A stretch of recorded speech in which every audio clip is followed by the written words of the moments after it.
बिस्मिल्लाहिर्रहमानिर्रहीम। अस्सलाम वालेकुम। मेरा नाम डॉक्टर सुहेल अख्तर है और मैं अमराज़ सीना का माहिर हूँ। आज हम रोज़े और दमे के इलाज के बारे में कुछ बात करेंगे। रोज़े हर मुसलमान के लिए बहुत अहम हैं, इसका अजर व सवाब बेपनाह है और कोई भी शख्स इससे महरूम नहीं रहना चाहता। इसके साथ साथ मालिश के हवाले से हमें ये भी बताना ज़रूरी होता है कि इंसानी जान की कितनी अहमियत है।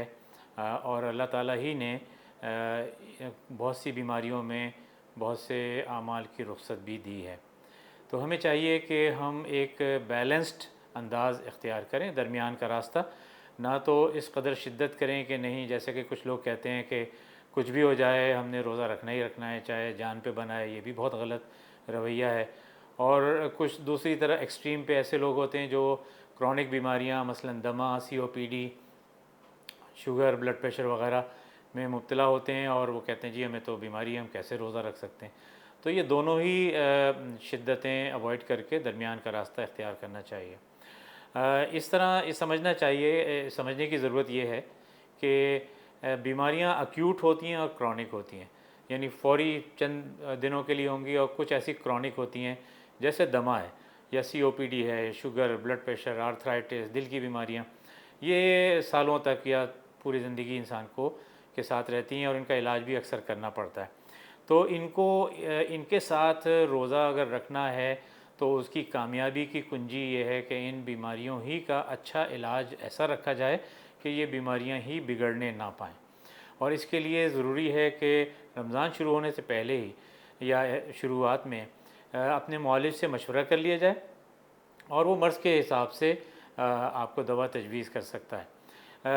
दमे के इलाज में जैसे हम जानते हैं कि कुछ तो फ़ौरी आराम पहुंचाने वाले इन्हेलर होते हैं जिसमें वक्ती आराम पहुंच जाता है चंद घंटे के लिए। ये उस सूरत में होते हैं कि आपको कभी कभी सांस या खांसी या सीटी बजने की आवाज़, वीजिंग जिसको कहते हैं, वो हो, आप इन्हेलर ले लें और फ़ौरी तौर पे आराम आ जाए।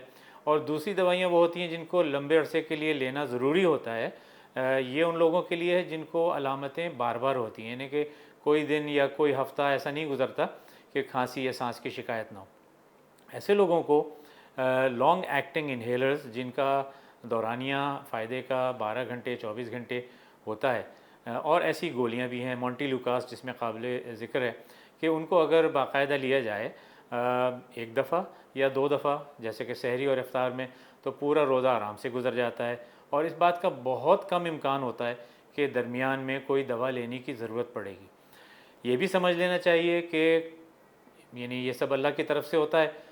इस बात को बिल्कुल कोई आदमी प्रेडिक्ट नहीं कर सकता कि दरमियान में अचानक कोई अलामत सांस या खांसी की नहीं हो जाएगी। उसमें भी मरीज़ को ये फ़ैसला करने चाहिए, ना कि डॉक्टर को, कि आया कि वो इतनी शिद्दत का है कि उसको दवा लिए बगैर गुजारा नहीं है, या नहीं उसमें अभी कुछ हल्का फुल्का है और इफ्तार तक रुका जा सकता है। तो अगर ऐसा है कि नहीं, उससे बर्दाश्त नहीं हो रहा, तो बिल्कुल कोई जहन में शक लाए बग़ैर वो फ़ौरन रोज़ा तोड़ दे और दवा ले ले। उससे इसकी सिर्फ क़ज़ा लाजिम होगी और पूरे 60 रोज़ों का कफ़ारा नहीं अदा करने की ज़रूरत है। और इंशाअल्लाह अल्लाह ताला इस पे मुआख़ज़ा भी नहीं करेंगे, क्योंकि ये एक मजबूरी की हालत में होता। रोज़े में इन्हेलर इस्तेमाल करना चाहिए या नहीं चाहिए, इसके बारे में उलमा की मुख्तलिफ़ आरा हैं।